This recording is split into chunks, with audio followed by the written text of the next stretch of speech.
Então, assim, eu queria que você colocasse um pouco para a gente. Você conhece muito os Estados Unidos, conhece China, conhece os dois lados.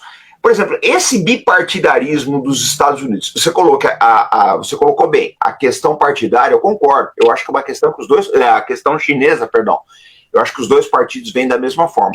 Mas e no resto, Paulo? Porque nós temos Irã, nós temos Ucrânia, né? Nós temos o resto do mundo. Como é que fica isso daí? Porque um cenário provável da volta dos democratas em 2028 a gente não pode desprezar, né?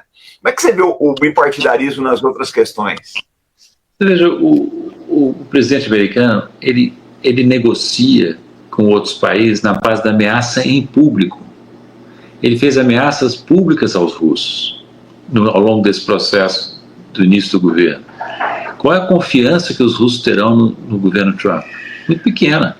Nos Estados Unidos, melhor dizendo. Porque, perfeito o seu ponto, há uma descontinuidade.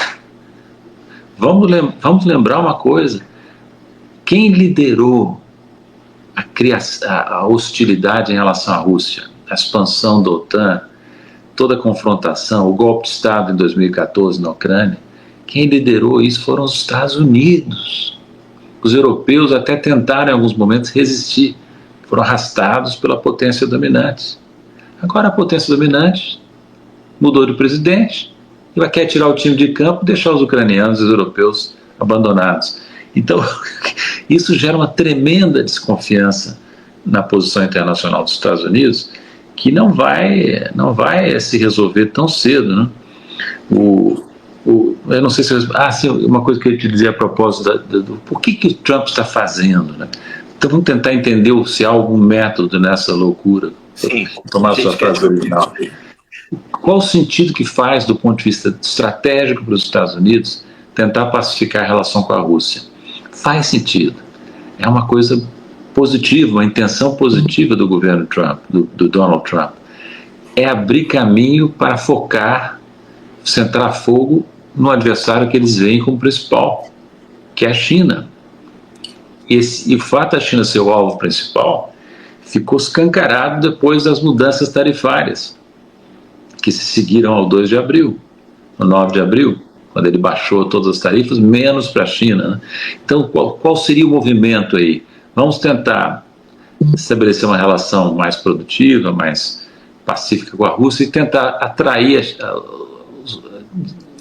introduzir uma distância entre Rússia e China. E Irã também.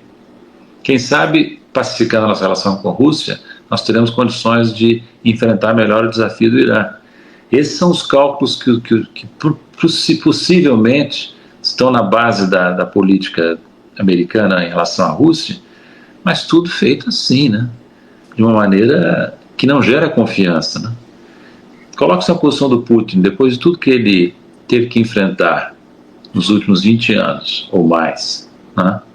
Com os Estados Unidos, Europa, agora ele vai confiar nos americanos e vai se distanciar dos chineses? Não acredito. Não acredito. Ele pode até dar uma segurada, fazer alguns gestos, mas no fundamental, a relação estratégica. Aliás, eu vou lhe contar um episódio. Eu estava na Rússia, no Congresso Valdai, em Sochi, que é tradicionalmente encerrado pelo próprio Putin. Ele ficou lá 4 horas conversando com os participantes.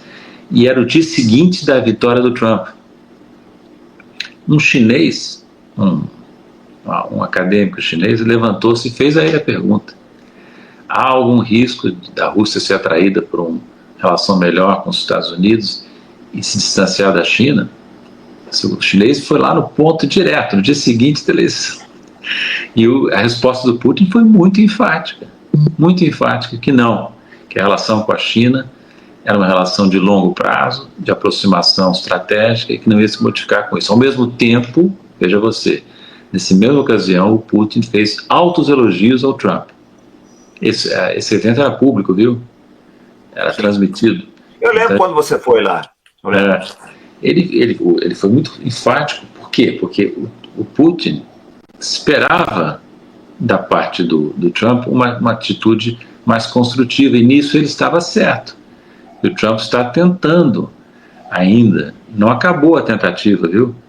Ele continua tentando a resolver essa guerra lá na Ucrânia. Pena que ele não faça o mesmo com o genocídio de Israel em Gaza, né?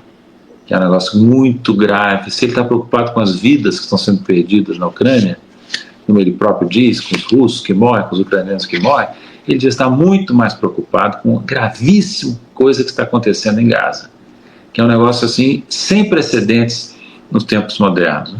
E os americanos estão por trás disso, estão armando Israel, endossando Israel. Então, eu não acredito em um centímetro dessa conversa que nós estamos preocupados com as vidas ucranianas e russas por parte de um país que faz o que faz em matéria de Israel e genocídio em Gaza, né?